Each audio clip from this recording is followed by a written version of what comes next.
Lepas tu tadi pasal statement apa Anthony Loke yang orang wartawan tanya dia lagi tadi sebab apa dia kata pasal child seat tu.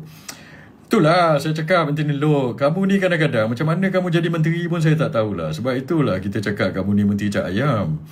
Dulu dia orang ni, terutama menteri-menteri orang-orang DAP ni, kita ingat dia pandai sangat. Bila jadi menteri nampak menyerlah dia punya. Inilah orang-orang yang apa ni banyak geng-geng menjilat menjilat. Saya tak malah cakap siapa yang jilat. Dia ni nak jilat sangat orang-orang DAP ni, konon-konon dia pandai. Rupanya DAP bila jadi menteri macam ni ceritanya. So, bila ada satu kemalangan macam tu, kamu fokus kepada macam mana root cause ataupun sebab utama kemalangan itu berlaku. Lori itu kamu cakap brake dia fail. Lepas tu pemandu itu lompat, lepas tu dia rempuh kereta itu. Fokus on that first. Macam mana benda ni boleh berlaku. Tiba-tiba pula kamu pergi sentuh pasal bayi itu telah meninggal sebab dia tercampak. Sebabnya adalah dia tak pakai child seat. Itu pula yang kamu fokus, itu Anthony Loke. So apa kamu nak buat apa, the focus itu should be on lori tu sebab banyak dah kejadian berlaku Anthony. Kejadian berlaku brake failure bus lah, lori lah, apalah. Lepas tu kamu cakap tak kisah apa ni orang kata saya sebagai menteri memang apa ni banyak orang kecam apa-apa yang menteri buat semua dikecam. Tak macam tu Anthony. Orang kecam kritik kamu sebab statement kamu itu statement yang rakyat nampak sama ada bodoh ataupun pelik, tahu tak? Itu. Sebab kalau kamu buat statement bijak, orang tak adalah nak kecam kamu ini. Ada je dulu zaman saya dalam kerajaan, ada juga, memang ada. Menteri kena kecam, menteri kena puji. Kalau kamu buat benda yang bagus, rakyat puji. Kalau kamu buat benda yang bodoh, memanglah rakyat kecam. Bukan hari-hari rakyat mengecam kamu, tak pasal-pasal, tidak. Tapi statement kamu itu hari, memang statement yang tak bijak.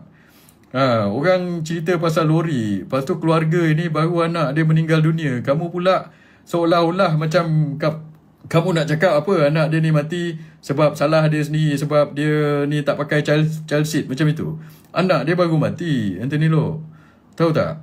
Kamu pula nak cakap sebabnya bayi ni tercampak. Sebab dia tercampak sebab tak pakai child seat.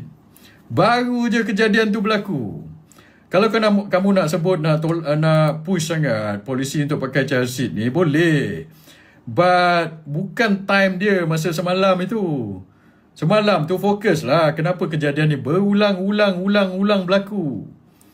Sebab Anthony, kalau kata kejadian ni berulang, lori tu tak ada break lah, tak ada berapa banyak kali jadi, orang itu pakai child seat ke, car seat ke, pakai apa ke benda jadah pun, kalau dirempuh lori dengan dirempuh bas macam itu, mati orang.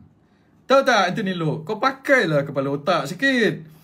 Aduh, macam mana jadi menteri dia ni? Dia belajar kat mana dia ni dulu? Teruk betul lah.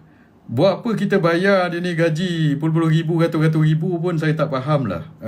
Kalau macam ni level standard menteri bagi jawapan dan pemikiran. Itu hari dulu dah lah dia cakap apa? Pasal orang soal pasal Puspakom yang 3 syarikat tu, dia kata tak ada syarikat yang berpengalaman dalam industri pemeriksaan kenderaan.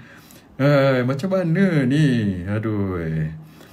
Lagi tuan-tuan, saya malas nak cakap dengan menteri-menteri tak habis sekolah ni, kenapa saya tak tahulah. Mungkin dia habis sekolah, tapi cara dia cakap itu macam dia tak pergi sekolah atau tak habis sekolah. Lepas tu dia cuba cakap pada budak-budak dia buat video pun sama juga macam orang tak pergi sekolah.